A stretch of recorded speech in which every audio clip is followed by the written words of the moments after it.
Right now at 11 on First Coast News, officer prostitution arrest. The late-breaking details about the local officer now on the other side of the law.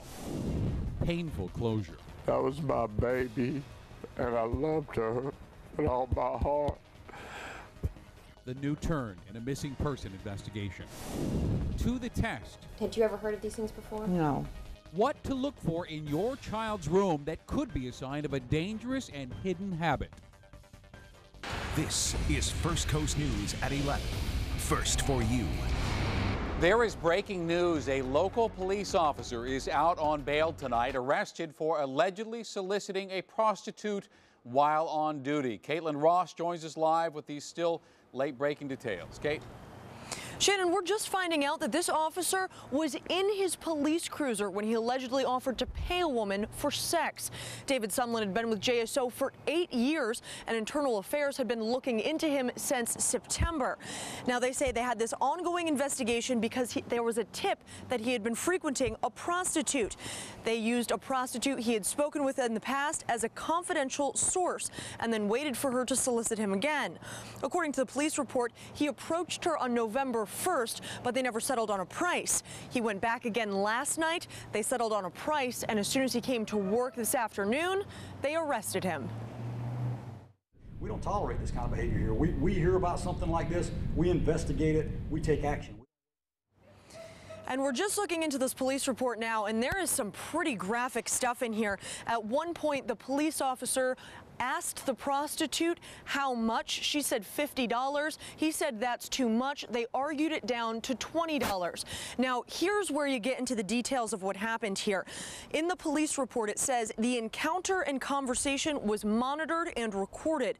The suspect asked, "How much are you talking about?"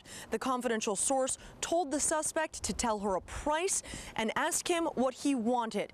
He's now facing 2 misdemeanor charges, and he's going to be looking at both criminal and internal investigations. Reporting live at JSO, Caitlin Ross, First Coast News. Kate, thanks. And tonight we're digging into past instances in which Jacksonville police officers have been in trouble with the law. Just last month, in fact, former officer Reginald Lott was sentenced for taking more than $50,000 from the nonprofit Brotherhood of Police Officers. Richard Cannon, the former JSO officer, received a 30-year prison term in September for sex crimes. He pleaded guilty to abusing 2 girls from 2008 through 2011. And then in March, a corrections officer was arrested and has since pleaded guilty to selling narcotics. Police say James Mock III left the jail on his dinner break and sold oxycodone pills while still in uniform. Please do stay with us both on air and online. We will have continuing coverage of this most recent arrest. And developing tonight, JSO is looking for witnesses to a shooting that left 1 man dead on the north side of Jacksonville. It happened about 5:30 in the 2500 block of West 25th. At this hour, no word on suspects or a motive. Who killed 43-year-old Shirley Prather? Remains found in northwest Jacksonville last week were just identified as those of Prather. And her fiancé now is dealing with this painful reality after really being in a holding pattern for months. Aaron Hawley is in the studio this evening. Aaron? Well, some family members, including Prather's fiancé, just found out today, and they say they're still in shock. I lay here night after night. It's like a nightmare over and over and over. Daniel Dollison's night. Police do suspect foul play. Live in the Information Center tonight, Aaron Hawley, First Coast News. Aaron, thank you. And if you have any information that can help police with this investigation, please give Crime Stoppers a call. This is an anonymous call at 866-845-TIPS. And skeletal remains found in Fleming Island still have not been identified tonight. Detectives say teenagers found them over the weekend near the Coles on the East-West Parkway. More were found in that area along with clothing yesterday. This is being treated as a death investigation, not a homicide investigation. Overseas, Israel is intensifying its attacks on the Gaza Strip. Israeli tanks and gunboats just pummeled targets in Gaza late Tuesday. This kind of appeared to be a last-minute burst of fire, while more than 150 rockets were fired into Israel. And as talks dragged on past midnight, Israeli and Hamas officials communicating through Egyptian mediators expressed hope that a ceasefire deal could be reached soon, but everybody cautioned this is far from over. Well, new for you at 11. We put a family to the test to see if they can spot a very dangerous drug K2, also known as spice, is a synthetic drug that mimics the effects of marijuana, only K2 is much stronger. Some have reported psychotic effects, including hallucinations, paranoia, and extreme anxiety. But some versions of K2 are still sold at local gas stations in packaging that looks quite similar to candy. Katie Jeffries has our report.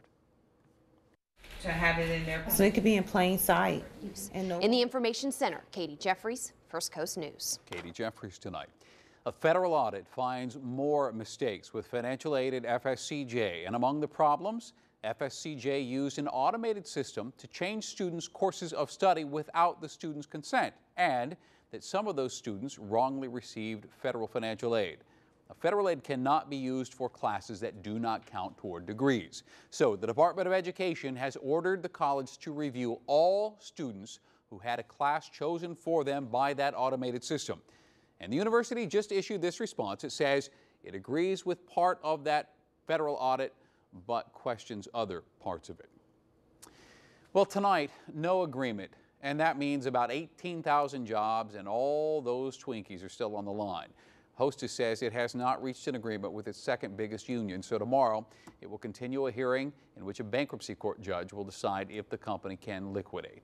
And nearly all 200 jobs here on the First Coast are at risk. In just 60 seconds, thinking big. How a Georgia family is making sure their kids can function in a tall person's world. And 'tis the season to get hired. The jobs here locally up for grabs. Yes, you heard me right, and just in time for the holidays.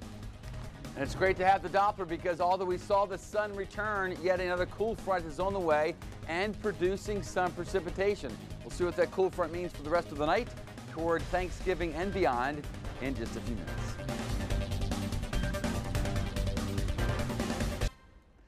And now the story I know a lot of you have been waiting for tonight. And let's just say Brad and Angelina have nothing on this Georgia family. And Heather Crawford has their story.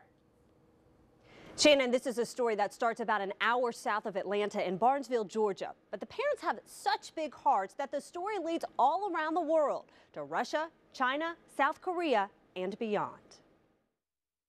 Normally, average-sized kitchens would have all of their dishes. And to learn more about the Johnsons and adoption options, visit firstcoastnews.com. We've put a link to their blog and to this story on our website. First for you tonight, we are helping you find jobs in this crucial time, of course, right before the holidays. Patty Crosby tonight with the holiday hires. We have a very helpful discussion going on our Facebook page right now. Our viewers are sharing with us some of their stories about why it's so hard for them to find a job, and others are offering job ideas like this one over at WeStat. It's for field data collectors, and the Geo Group also hiring corrections officers right now.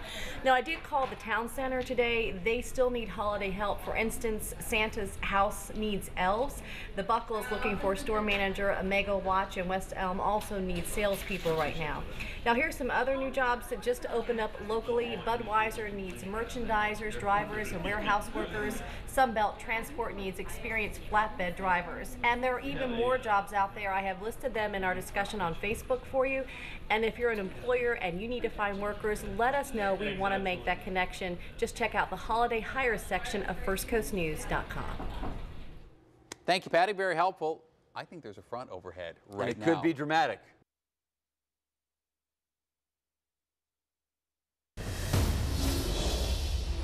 Right now at 11 on First Coast News, city stalemate. What gridlock talks could mean for the future of police officers in Jacksonville. Darkness from the corner store. Literally, like a zombie. A First Coast family's tragic journey centered around a teenage son's decision that's a statewide problem. Ocean lost and found. How a few of your Facebook posts solved a surfer's mystery. This is First Coast News at 11. First for you. Good evening. We have an impasse. Reaction just into the Information Center as the city and the police union say they cannot reach a deal. This, of course, is over retirement benefits for officers. Aaron Hawley is live in the studio tonight to explain just what happens next. Aaron? Shannon, we've been speaking with the city and FOP all evening. It's been back and forth. Earlier today, a spokesperson with Alvin Brown's office said they have reached a crossroads in the negotiations and, quote, now it is in the state's hands in the process for resolution. The city has said it remains open to reopening negotiation. However, FOP President Nelson Cuba told us this evening it is the city that is refusing to speak to the police and fire pension fund. Well, it's frustrating to me because you know, you hear the mayor get up there and talk and how he wants pension reform. It's one of the biggest concerns for the city moving forward, but he does not go and address the issue with the proper party. He decides to do this and deal with us when he knows the proper venue is sitting with the police and fire pension fund and working out a deal with them. However, continuing with the back and forth theme, the city responded to that saying, quote, we hope that Mr. Cuba will return to the table so that we can work together on solving this critical issue in a way that respects and protects both taxpayers and public safety employees. Now, the negotiation process could end up leading to court. In the Information Center tonight, Aaron Hawley, First Coast News. Aaron, thank you. In about 12 hours, talks will resume. That could mean a lifeline for Twinkies and, more importantly, about 18,000 jobs, nearly 200 of those, right here on the First Coast. Hostess Brands and its Bakers Union will go into mediation tomorrow to try to resolve differences. Hostess announced Friday it was going out of business. And on the line locally, 181 jobs in Jacksonville, 6 in St. Augustine, and 5 in Yulee. A Black Friday drama going on right now. Let's take a live look. I believe we have a campout already underway. There we are. People are tucked up nice and cozy inside their tents. And yes, folks, this is outside the Best Buy at Regency. And yes, they are out there starting very, very early for Black Friday. But unfortunately tonight, so are the thieves.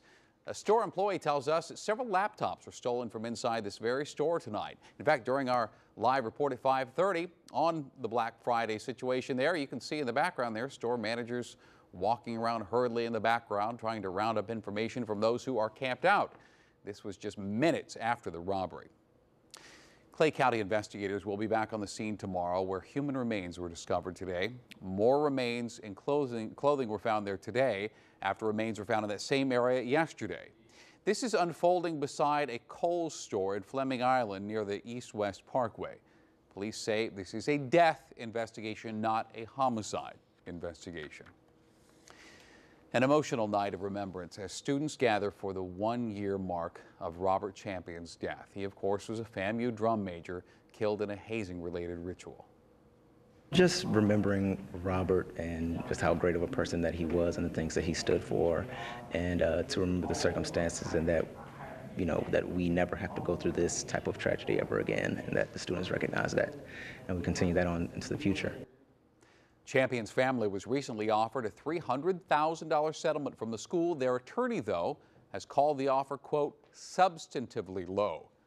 12 students are charged in this case.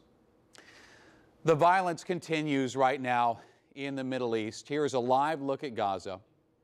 U.S. Ambassador Susan Rice says the Egyptian government, President Obama, and many, many others are working through all channels this very night to try to broker an end to the violence there. The Israeli military says militants in Gaza are now launching rockets from residential areas. The military says nearly 100 of them have been fired today. Counterattacks then killed at least 38 Palestinians. The nature of this kind of negotiation, you know, is very difficult to predict. But as I mentioned, everybody is eager to stop this yesterday, or even should have not started. And please do stay with Good Morning Jacksonville for continuing coverage starting at 4:30. Let's turn on to weather now, and I think we have a live look from downtown this evening, do we? Oh, you know, that's very nice. That is nice. That's very nice. That is Friendship Fountain, if I'm not mistaken. Yeah, because Friendship Fountain kind of glows when it's gray and drizzly out. You know? Quite a nice job, Justin. Yeah. Almost an abstract painter. Justin's doing that? Yeah, very nice work. We love Justin. I suspect most of us don't love the gray skies anymore. I mean, it's been nice as a variety. You love it. I've gotten a lot of reading done. That is for sure. So. We'll have a closer look in just a few minutes. All right, a modern-day message in a bottle washes up on shore in Ponte Vedra Beach. There we go. And with your help, Well, we discovered a story about the power of the ocean and of surfing. Claire Sims has our report. All I was worried about was the surfboard. It's like a 1970s surfboard. Not a cloud in the sky, nor a real wave. Claire Sims, First Coast News. Nice work, Claire. Great story tonight. Well, next, from the ER to jail, a teenager's dangerous decision. And in just 60 seconds, a First Coast mother will tell us her son's horrific story. Holiday job openings. If employment is on your wish list, we're going to tell you which local stores are hiring. And Black Friday forecast as we take another live look at our brave Best Buy campers. Tim Deegan will time out Thanksgiving week.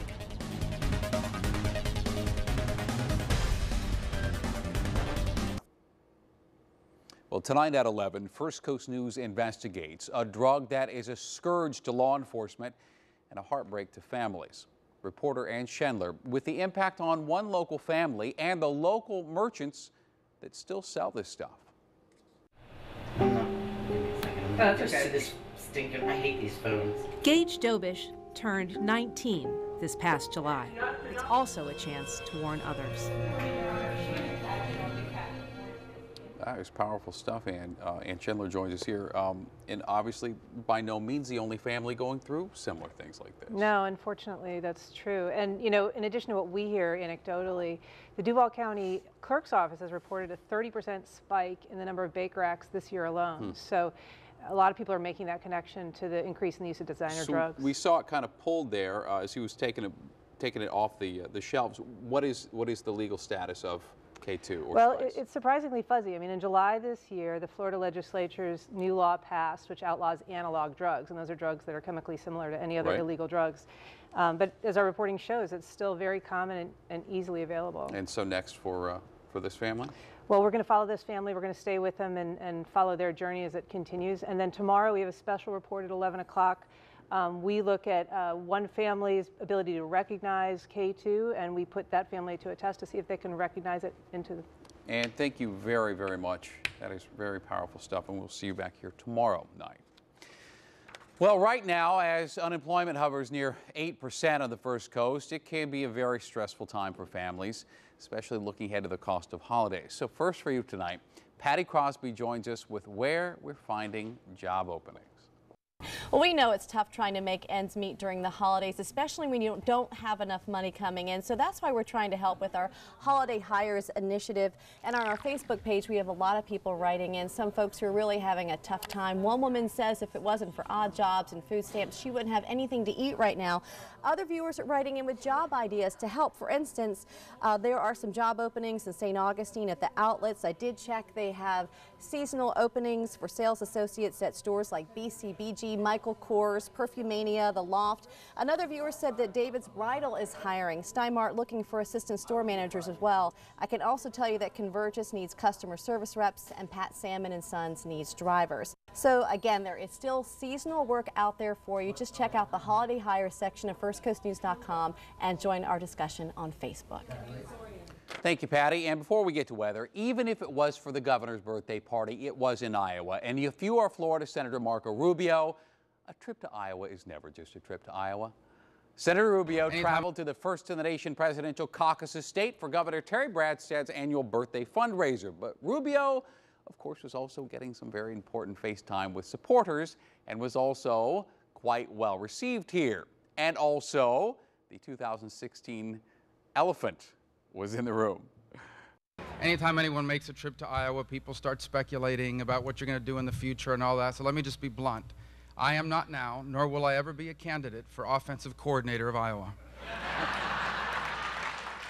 Now, 4 years is an eternity in big-time politics, but adding to the speculation that Senator Rubio would make a run for the White House is the fact that in 2016, it's the year his Senate term expires. Then I suspect you will have him on point. Again and again and again and again. How are we looking here for Thanksgiving week? Well, you know, if you want to see some sun, if you want drier